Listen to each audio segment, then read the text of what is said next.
Para ulama menjelaskan makna syifa di dalam Al-Quran bermakna dua. Satu, Al-Quran bermakna sebagai obat hati. Yang kedua, Al-Quran bermakna sebagai obat jasadiah.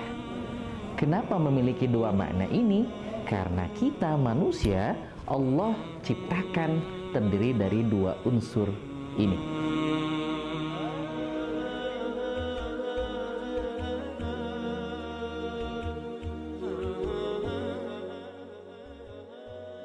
Allah Subhanahu wa Ta'ala di dalam Al-Quran menjelaskan tentang obat. Di antaranya dalam Quran surah Al-Isra ayat 82. A'udzu billahi minasyaitonir rajim. Bismillahirrahmanirrahim. Wa nunazzilu minal Qur'ani ma huwa syifaa'u wa rahmatul lil mu'minin. Dan kami telah turunkan dari Al-Quran ma huwa syifa', yaitu sebagai syifa, sebagai obat, sebagai penyembuh. Warahmah, dan pun juga Al-Quran Allah turunkan tidak lain memberikan rahmat, tetapi Allah Subhanahu wa Ta'ala mensyaratkan kepada kita kalau ingin Al-Quran bisa menjadi syifa dan Al-Quran bisa menjadi rahmat, maka satu syarat yang Allah minta kepada kita adalah lil mu'minin, bagi orang-orang yang beriman. Di dalam ayat yang lain Allah menjelaskan Qul huwalilladzina amanu huda wa syifa. Katakanlah bahwasanya Al-Quran adalah petunjuk, huda wa syifa, dan juga obat. Inilah yang kemudian dijadikan dalil bagaimana Al-Quran yang sudah Allah turunkan kepada kita manusia pun juga berfungsi sebagai obat. Para ulama menjelaskan makna syifa di dalam Al-Quran bermakna dua. Satu, Al-Quran bermakna sebagai obat hati. Yang kedua, Al-Quran bermakna sebagai obat jasadiah. Kenapa memiliki dua makna ini? Karena kita manusia, Allah ciptakan terdiri dari dua unsur ini. Yang pertama ada unsur jasad, yaitu badan kita. Ini jasad atau fisik kita. Yang kedua, Allah pun juga ciptakan kepada kita adalah hati. Nah, dua hal ini, dua unsur ini, dua-duanya memiliki potensi penyakit. Satu, ada penyakit jasad dan juga ada potensi penyakit hati. Potensi penyakit hati di dalam manusia, maka siapapun yang memiliki penyakit hati, diantaranya hasad, hasud, ria, sombong, munafik, iri, dengki, uzub, dan sebagainya yang termasuk kategori penyakit hati, maka akan merugikan manusia itu sendiri. Apa sebabnya ketika manusia akan memiliki penyakit hati ini, memiliki potensi penyakit ini, maka yang akan rugi padanya, yang akan hilang pada dirinya adalah amal-amalnya.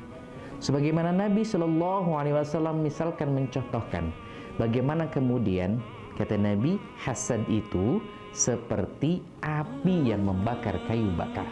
Maka ketika api membakar kayu bakar, tidak akan berfungsi lagi sebagaimana kayu itu utuh. Oleh karenanya, ketika kita memiliki hasad, maka akan mengikis amal-amal kita.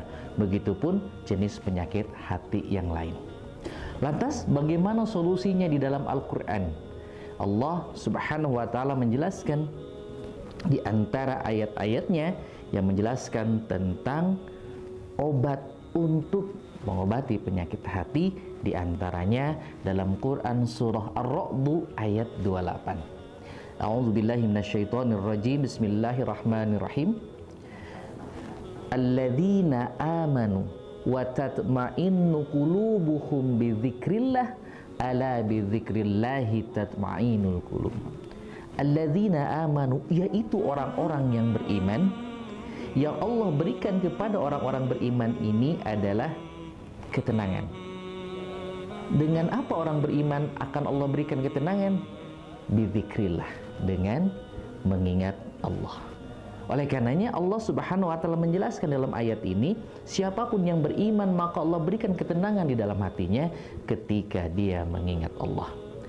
Lantas apa yang dimaksud mengingat Allah? Yang dimaksud mengingat Allah adalah menjalankan ketaatannya, menjauhkan setiap larangannya. Apa saja itu? Di antaranya agar kita diberikan solusi atas persoalan hati kita, atas masalah-masalah penyakit hati kita, maka perbanyaklah salat. Kenapa harus salat? Karena salat adalah afdol zikr, yaitu sempurnanya zikir. Coba kita perhatikan di dalam salat, Allah Subhanahu wa taala menjelaskan kepada kita bagaimana di dalam salat kita bermohon kepada Allah atas setiap masalah kita. Salat di dalamnya penuh dengan zikir. Ketika diawali dengan takbiratul ihram, diakhiri dengan salam, maka di dalamnya adalah zikir. Dalam sujud kita, Nabi Shallallahu Alaihi Wasallam menjelaskan, perbanyaklah doa memohon kepada Allah Subhanahu Wa Taala atas persoalan kehidupan kita manusia.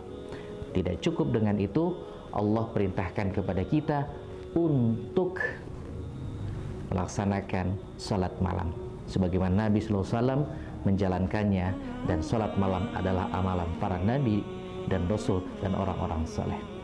Oleh karenanya, obat yang pertama agar kita dijauhkan dari potensi penyakit hati, perbaiki dan perbanyak salat kita.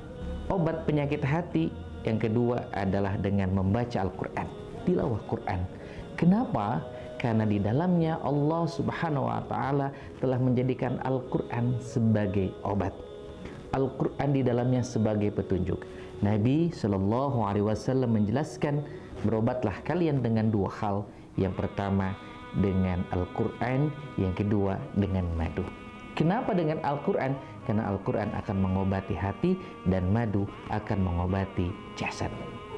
Yang ketiga, agar kita terhindar dari potensi penyakit hati, perbanyaklah sedekah. Nabi Shallallahu Alaihi Wasallam banyak menjelaskan berkaitan dengan keutamaan sedekah. Karena di dalam sedekah sesungguhnya ada hak Allah.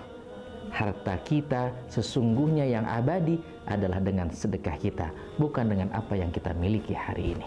Maka perbanyaklah sedekah. Dan yang keempat, obat untuk mengobati penyakit hati adalah dengan ilmu. Karena ilmu adalah nutrisi hati. Siapapun dari kita yang kurang ilmu, pasti potensi penyakit hati akan ada pada diri kita.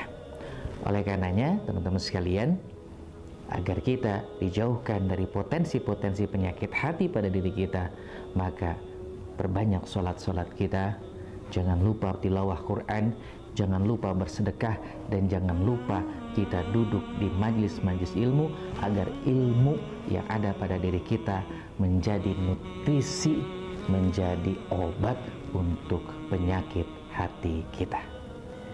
Di video berikutnya, Quranic Healing Series, kita akan membahas Al-Quran sebagai obat jasadiah. Bagaimana Al-Quran bisa menjadi obat untuk jasad kita manusia. Jangan lupa like, share, komen, and subscribe di channel Indonesia Bisa Ngaji. Wassalamualaikum warahmatullahi wabarakatuh.